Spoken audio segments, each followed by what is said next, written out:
मुंबईचा महापौर कोण होणार? महाराष्ट्रात आणि देशामध्ये एकच चर्चा चालू आहे, ती म्हणजे मुंबई आणि मुंबईचा महापौर कोण होणार? मराठी की अमराठी, भाजपाचा की शिवसेनेचा, याच विषयावर पूर्ण महाराष्ट्रामध्ये आज चर्चा चालू आहे. याचे रिचेबल, त्याचे नॉट रिचेबल. ठाकरेचे सत्ता येणार, शिंदे साहेबांचे महापौर होणार, फडणवीस साहेबांचे महापौर होणार. अशा विविध चर्चेला उधाण आलेले असणारी मुंबई महानगरपालिका गेल्या 2 दिवसापासून चर्चेत येत आहे. मित्रांनो, हाच विषय आपण घेऊन आलेलो आहोत. हा व्हिडिओ पूर्ण बघा. मी ॲडव्होकेट बापूसाहेब जाधव, मुंबई 24 तास या चॅनलमध्ये आपले स्वागत आहे. मित्रांनो, गेल्या 4-5 वर्षापासून नगरपालिका आणि महानगरपालिका या ज्या महाराष्ट्रातील प्रमुख शहरं आहेत, मेट्रो शहरं आहेत, या महानगरपालिका, नगरपालिका सर्व 4 वर्षापासून रखडल्या होत्या आणि त्यातच महानगरपालिकेच्या निवडणुका झाल्या आणि या निवडणुकीमध्ये भाजपाला घवघवीत यश आलं. त्याच्या पाठोपाठ जे काही शिवसेनेचे एकनाथरावजी शिंदे साहेब, जे की सध्या शिवसेनेचे उपमुख्यमंत्री आहेत, त्यांना पण 29 जागा मिळाल्या आणि मग विषय पडला हा की महापौर कोणाचा होणार. भाजपाचे 80 नगरसेवक निवडून आले आणि दोघांचा आकडा येतो तो म्हणजे 118. मग 118वर महानगरपालिकाचा महापौर होतो का, हा पण पडलेला प्रश्न आहे.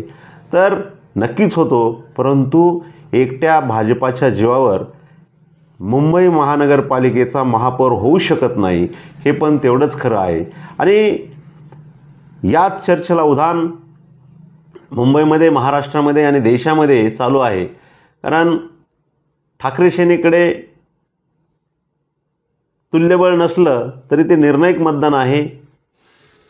एकनाथरावजी शिंदे साहेब यांच्याकडं पण निर्णायक मतदान आहे. कारण एकनाथरावजी शिंदे साहेब यांचे जोपर्यंत देवेंद्र फडणवीस साहेबांना मदत होत नाही तोपर्यंत मुंबईमध्ये महानगरपालिका सत्तेमध्ये येऊ शकत नाही, ही पण काळ्या दगडावरची तेवढीच रेघ आहे.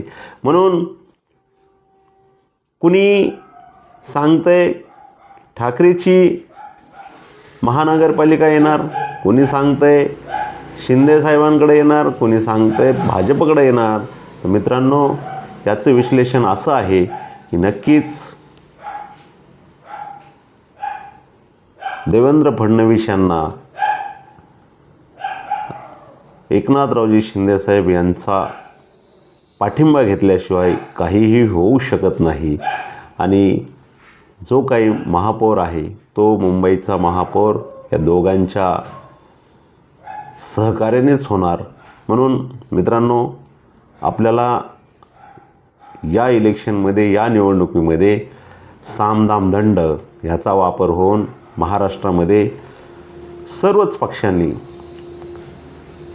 ताकद लावली आणि ज्या त्या पक्षाचे जे ते नगरसेवक निवडून आले, मग संभाजीनगर असेल, नाशिक असेल, मुंबई असेल, पश्चिम महाराष्ट्र असेल किंवा उत्तर महाराष्ट्र असेल, सर्वीकडे पैशांचा पूर पडला आणि याच पैशाच्या जोरावर कित्येक नगरसेवक निवडून आले. आणि आता विषय हे आहे की मग महापौर कोण होणार? मित्रांनो, तुम्हाला काय वाटतं की मुंबईचा महापौर कोण होईल ते आम्हाला नक्की कळवा. आणि आमचे असेच वेगवेगळे व्हिडिओ पाहण्यासाठी आमच्या चॅनलला आत्ताच लाईक करा, शेअर करा, कमेंट करा आणि सबस्क्राईब करायला विसरू नका. जय हिंद, जय महाराष्ट्र, जय शिव.